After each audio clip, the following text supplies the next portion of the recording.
21번 문제 보도록 할게요. 메테인 1몰이 완전 연소할 때 AFR을 구하는 문제가 되겠습니다. 자, 공연비를 구하는 문제가 되겠네요. 자, 그렇기 위해서는 먼저 반응식을 세워줘야 되겠죠. 자, 메테인의 반응식을 한번 세워보도록 하겠습니다. 자, 메테인은 CH4가 되겠고, 이때 산소와 반응해서 뭐가 나온다? 한 개의 이산화탄소와 두 개의 물이 나온다라는 걸 알 수 있겠고, 우측에 산소가 총 4개이기 때문에 좌측에 2를 곱해서 4개를 만들어 주도록 하겠습니다. 자, 그 다음에 부피 기준이기 때문에 우리는 공기의 몰수와 연료의 몰수를 알고 있으면 충분히 풀 수 있죠. 자, 그러면 첫 번째, 연료의 몰수는 그대로이기 때문에 공기의 몰수를 구해보도록 하겠습니다. 공기의 몰수 MA는 어떻게 구할 수 있냐면 산소의 몰수 2 나누기 부피 기준이기 때문에 0.2를 나눠주도록 하겠습니다. 자, 그래서 9.5238이라는 값이 나오게 되겠고, 자, 그 다음에 공식에 그대로 대입만 해주면 되겠죠. 따라서 AFR 부피 공식은 어떻게 구할 수 있냐면 먼저 연료의 몰수 1 곱하기 22.4, 그 다음에 공기의 몰수 9.5238 곱하기 22.4가 되겠죠. 자, 그러면 22.4와 22.4가 약분되기 때문에 답은 뭐가 되냐면 9.5238인데 소수점 둘째 자리까지 해서 9.52가 된다라는 걸 알 수가 있습니다. 따라 정답은 4번이 된다 체크해 볼 수 있겠죠. 24번 문제 보도록 하겠습니다. 탄소가 85%, 수소가 10%, 산소가 2%, 황이 2%, 그 다음에 질소가 1%로 구성된 중유 1kg을 완전 연소시킨 후 오르자트 분석 결과 연소가스 중에 산소의 농도는 5%였다. 건조 연소가스량 Sm 세제곱호 kg을 구하는 문제가 되겠네요. 자, 그럼 먼저 실제 건조 연소가스량을 구하기 위해서는 먼저 공기비를 체크해 줘야 되겠죠. 자, 공기비는 지금 보게 되면 오르자트를 이용해서 구할 수가 있는데 연소가스 중에 산소만 있을 경우에는 다음과 같은 공기비를 사용하면 됩니다. 자, 공기비 공식 뭘 사용한다? 21 마이너스 O2분의 21. 자, 그래서 이때 오르자트 분석값을 대입하는 것이기 때문에 21 마이너스 5분의 21이 됩니다. 따라서 계산기에 그대로 대입을 하게 되면 1.3125라는 값이 나오게 되겠죠. 자, 그 다음에 우리는 반응식을 계속 세워서 이론 공기량을 구해줘야 된다가 포인트가 되겠습니다. 자, 그럼 먼저 첫 번째 반응식을 이용해서 이론 공기량 한번 구해보도록 할게요. 자, 첫 번째 반응식은 탄소입니다. 탄소와 산소가 반응해서 뭐가 나온다? 이산화탄소가 나오게 됩니다. 자, 그래서 탄소는 12kg을 기준으로 볼 수 있겠고, 그때 산소는 부피 기준이기 때문에 22.4 Sm 세제곱, 그 다음에 CO2도 마찬가지로 22.4 Sm 세제곱이 되겠죠.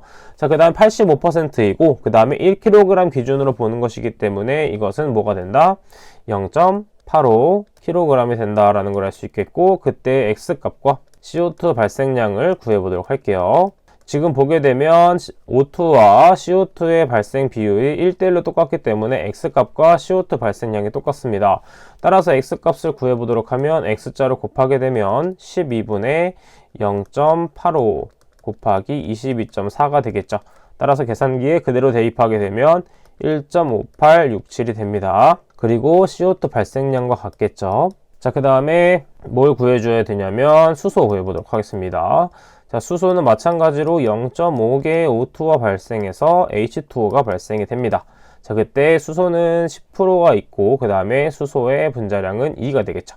kg 0.5 곱하기 22.4 Sm 세제곱, 그 다음에 22.4 Sm 세제곱이 되고, 그 다음에 수소 부분 체크를 해보도록 하면 0.10kg, 그 다음에 Y값을 구해주도록 하고 H2O 발생량이 되겠죠.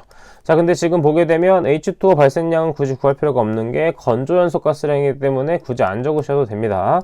자, 그래서 Y값을 구해보도록 하면 2분의 0.5 곱하기 22.4 곱하기 0.1이 되겠죠. 따라서 계산기에 그대로 대입을 하게 되면 0.56이 됩니다. 자, 그 다음에 마지막으로 황은 산소와 반응해서 어떻게 된다? SO2가 됩니다. 마찬가지로 32kg 22.4 Sm 세제곱 대 22.4 Sm 세제곱이 되겠죠. 자, 이때 황에 대한 기준치는 2%이기 때문에 0.02kg 대 Z, 그 다음에 SO2 발생량이 되겠죠. 자, 지금 SO2 발생량도 마찬가지로 Z와 같은 비율이기 때문에 Z값과 같습니다. 따라서 Z는 32분의 0.02 곱하기 22.4. 그래서 계산기 그대로 대입을 하게 되면 0.014가 되고 이것은 SO2 발생량과 같습니다. 자, 그러면 이번 부분에 자리가 부족하기 때문에 이 부분을 잠깐 지우고 계속해서 풀어보도록 할게요. 그래서 이 부분을 기억해 주셔야 됩니다. 자, 계속해서 구해보도록 하면 산소가 포함되어 있기 때문에 산소도 빼줘야 되는데 이때 산소는 그대로 반응해서 나간다. 즉 우리는 기존에 있던 산소도 다른 것과 반응해서 나간다라고 생각해 주면 되기 때문에 O2 부분을 한번 구해보도록 하면 산소는 32에 대한 분자량을 갖게 되겠고 0.02 곱하기 22.4가 된다라는 걸 알 수 있습니다. 마찬가지로 이것도 0.014가 된다라는 걸 알 수가 있겠죠. 자, 그 다음에 우리가 앞에서 했던 것을 이용해서 그대로 본다면 이론 공기량은 어떻게 구할 수가 있냐면 이론 산소량 나누기 0.21이 된다.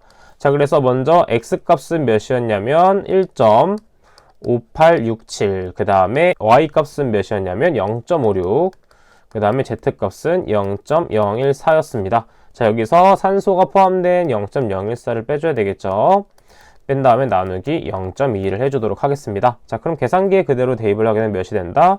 10.224 S미터 세제곱 퍼 킬로그램이 된다라는 걸 알 수가 있습니다. 자, 근데 아까 우리가 구했던 거는 1kg 기준으로 했기 때문에 킬로그램 부분은 빼도록 할게요. 자, 그 다음에 우리는 이론 공기량을 구했기 때문에 최종적으로 뭘 구해주면 된다? 건조 연소 가스량을 구해주면 됩니다. 자, 그래서 좀 정리를 해서 보도록 하면, 자, 여기 다 지우고 정리해서 적어두도록 할게요. 자, 그럼 우리가 구했던 것 중에 아직 활용 안 한 게 공기비가 몇이었냐면 1.3124. 그 다음에 이론 공기량은 몇이 나왔냐면 10.2223이었죠. 그 다음 단위를 보자면 S미터 세제곱이 된다라는 걸 알 수가 있습니다. 자, 그래서 지금 보게 되면 현재 원래 있던 연료에서 질소가 포함되어 있다는 걸 알 수가 있습니다. 자, 지금 보게 되면 일반적인 언급이 없다면 질소는 반응을 하지 않고 그대로 발생되는 기체라고 볼 수가 있죠. 따라서 추가적으로 세 번째 질소 발생량도 한번 체크해 보도록 하겠습니다. 왜냐하면 질소가스는 그대로 질소가스로 나가는 것이기 때문에 이것도 가스량에 포함시켜 줘야 되겠죠. 질소의 분자량은 28kg일 때 22.4 S미터 세제곱만큼 나가게 되겠고 이때 0.01kg 기준이 되겠고 이때 N2 발생량을 구해주면 되겠죠. 따라서 이때 N2의 발생량은 28분의 0.01 곱하기 22.4 그래서 계산해주면 0.008 S미터 세제곱이 됩니다. 자, 그래서 최종적으로 구하기 위해서는 우리는 건연소가스량 공식을 알고 있다면 충분히 풀 수 있겠죠. GD는 어떻게 구할 수 있냐면 공기비 마이너스 0.1 곱하기 이론 공기량 플러스 기타 가스량이 되겠습니다. 대신에 물을 빼줘야 되겠죠. 자, 그럼 N값을 그대로 대입하면 1.3124 마이너스 0.1 곱하기 10.222 되겠고 그 다음에 CO2가 몇이었냐면 1.5867 그 다음에 SO2 값인 0.014 그래서 3번에서 구한 0.008도 더해주도록 할게요. 자, 그래서 계산기에 그대로 대입을 하게 되면 몇이 나온다? 12.88 S미터 세제곱이 나오게 되는데 이때 문제에서 주어진 단위가 킬로그램당을 물어봤기 때문에 이때 그냥 킬로그램만 붙여서 표현을 해주시면 되겠습니다. 자, 그래서 정답은 몇이 된다? 3번이 된다라는 걸 알 수 있겠죠. 25번 문제 보도록 하겠습니다. 발화 온도에 관한 설명으로 가장 거리가 먼 것, 즉 착화 온도에 대한 내용이라고 볼 수 있습니다. 가연물을 외부로부터 직접 점화하여 가열했을 때 불꽃에 의해 연소되는 최저 온도를 말한다고 했는데 착화 온도란 무엇이냐면 외부의 직접적인 점화원이 없이 가열된 열의 축적에 의해 발화되고 연소가 되는 최저 온도라고 볼 수가 있습니다. 따라서 정답은 1번이 된다 볼 수 있겠죠. 자, 31번 문제 보도록 하겠습니다. 등가비와 연소 상태와의 관계를 설명한 것 중 틀린 것은 어느 것인가? 등가비가 1이라는 것은 공기비가 1이라는 것이기 때문에 완전 연소 상태로 볼 수 있고 연료와 산화제 혼합이 이상적이다라고 볼 수가 있겠습니다. 자, 그 다음에 등가비가 1보다 큰 경우는 불완전 연소 상태라고 볼 수 있겠고 과잉 연료가 되며 이때 불완전 상태이기 때문에 질소산화물은 최대 발생이 아니라 최소 발생이 되겠죠. 따라서 2번이 맞는 보기. 그 다음 3번 등가비가 1보다 작은 경우는 공기가 과잉이고 공기가 과잉일 경우에는 일산화탄소가 최소가 되겠죠. 그 다음 마찬가지로 등가비가 1보다 큰 경우는 뭐였죠? 과잉 연료, 즉 불완전 연소 상태이기 때문에 이때 연료 과잉이 되겠고, 마찬가지로 이때 일산화탄소의 발생량이 많아진다라는 걸 알 수가 있겠죠. 자, 그래서 정답은 2번이 된다 볼 수 있습니다. 37번 문제 보도록 하겠습니다. 메탄이 70%, 에탄이 25%, 프로판이 5%로 구성된 혼합가스의 폭발 하한계를 구하는 문제가 되겠네요. 자, 먼저 메탄의 폭발 범위는 5에서 15%, 에탄은 3에서 12.5%, 프로판은 2.1에서 9.5%가 됩니다. 자, 이때 구한 것에서 뭐가 중요하냐면 폭발 하한계, 지금 보게 되면 지금 혼합가스의 폭발 하한계라기보다 혼합가스의 폭발 범위를 구한다라고 생각해주면 되겠죠.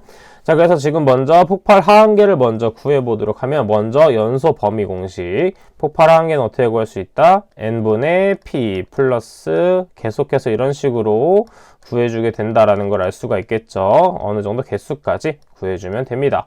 자, 그때 위에 분자에 들어가는 것은 100이 될 수가 있는데, 만약에 이때 메탄, 에탄, 프로판의 비율이 100이 아니라면 100이 아닌 비율로 대입을 해줘야 되겠죠. 자, 그럼 먼저 폭발 하한계를 대입해 주도록 하겠습니다. 자, 그럼 먼저 분자는 그대로 100이 된다라는 걸 알 수 있겠고, 그 다음 먼저 하한값을 적용할 때 앞부분을 적용시켜주면 되겠죠. 자, 그래서 5분의 70 플러스 3분의 25 플러스 2.1분의 5가 됩니다. 계산기에 넣고 그대로 계산을 하게 되면 4.0462. 그 다음에 두 번째 폭발 상한계를 구해보도록 하면 마찬가지로 분자는 그대로 100, 범위의 끝부분을 해주면 되겠죠. 15분의 70 플러스 12.5분의 25 플러스 9.5분의 5가 됩니다. 따라서 계산기에 그대로 대입을 하게 되면 13.9024.